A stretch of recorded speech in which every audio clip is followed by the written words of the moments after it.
I may use the word stupid too much in the titles of videos to describe things that I see going on in the broader food world. Um, Oftentimes, this will be used to describe federal policies about what we should be eating. Those new federal guidelines that always seem to come out every few years to help the government solve the obesity crisis that they created by giving us food guidelines in the first place and by subsidizing big sugar. Often these videos with titles with the word stupid in the title often are all about absurd claims vegans make about how healthy plants are and how our ancestors hunted wild tofu out in the ancient primordial wilderness, and that eating meat was something that we picked up as a habit as opposed to being something that we did from the beginning, whatever you think the beginning of humanity was. These are on their face stupid claims, but they always seem to get dumber. Without fail, in fact, they get dumber. And I have one such claim for you that kind of almost escaped my radar until somebody sent this to me. This is you need a good laugh at the absolute lack of scientific foundation that will among our adversaries we're talking about, because let's be real, they are our adversaries, and I don't mean the typical vegan living their best life, minding their own business, maybe only the type of vegan who might be grossed out by the fact that people eat meat, but otherwise doesn't want to use the big boots of the state to get you to stop. I'm talking about the types who want to actually impose veganism, and there are plenty of them out there, and all too many of them have power. We have hit what I would really like in my heart of hearts to think is peak stupidity. But this is probably not peak stupidity. Instead, what we've got here is it's unbelievable how just obscenely dumb this really truly is. This article had to be sent to me because I don't normally read this website, but we're going to read this article and then we'll actually talk a little bit about the original article that they're talking about here. So this came from Mises.org. I don't typically read a lot of like economic libertarian things. I did enough of that in grad school. Got my fill. Here's their headline. You've got to be kidding. Professor demands animals stop eating each other. Yeah, they demand that animals stop eating each other. Remember, you ever watch the Nature Channel or National Geographic or read a National Geographic, you're familiar with the concept that there is a great circle of life. Disney had a song and a movie about it. And how, animals eat each other in the wild. It's what they do.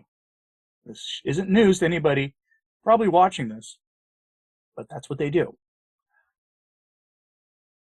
But now there's a philosopher, a vegan philosopher, who wants human beings to intervene and stop them from eating each other. But we may have a moral foundation to stopping animals from doing what animals do. Let's look at their little summary here from an admittedly biased source. Quote, in her article, Martha Nussbaum's article, A Peopled Wilderness, appearing in the New York Review of Books on December 8th, 2022, Nussbaum suggests that we need to think seriously about curbing predation in nature. It disturbs her that animals eat other animals. This is not how things ought to be. We must be careful in what we try to do to correct this morally bad state of affairs, since through lack of knowledge we may worsen things, but this is no excuse to let matters slide. To be clear, she's not just proposing that we should make sure that lions can't get into the deer cage at the zoo. She's talking about the possibility of getting animals in the wild to cease hunting and eating each other. Her idea illustrates and extends a besetting sin of contemporary moral and political philosophy. It's idle utopianism. The ordinary circumstances of the human condition are rejected, and philosophers devise fantastic schemes to remake this social and political world to their own liking. End quote. It's a really kind of nonsensical article here, but if you actually read it, she talks about how essentially, in her original article, she talks about essentially our understanding of nature, that nature is wild, comes from actually like Industrial Revolution era classical liberal thinking. So when Mises Institute picked up on that, if you're familiar with libertarianism is just sort of a form of classical liberalism. which is just like the ruling philosophy of like North America and the UK, basically, in terms of economics and politics. I think classical liberalism is American conservatism, basically, and its counterpart, its classic counterpart, was reform liberalism or welfare state liberalism. This is your sort of your moderate left-leaning stuff where people argue about what the role of government is, have more active government. Those are the two main vibes, and it was more recently started getting weirder offshoots of these things.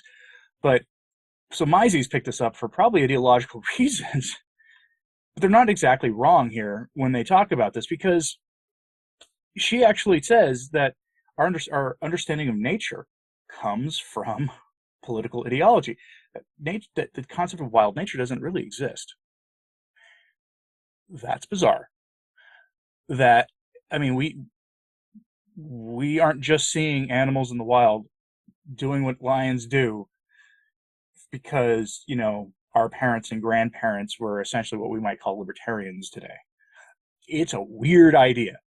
And her solution is intervention. This is what we're dealing with, folks. Remember, there are people in this world who want your dogs to eat a vegan diet, who want your cats to eat a vegan diet. There's vegan pet food out there. It exists.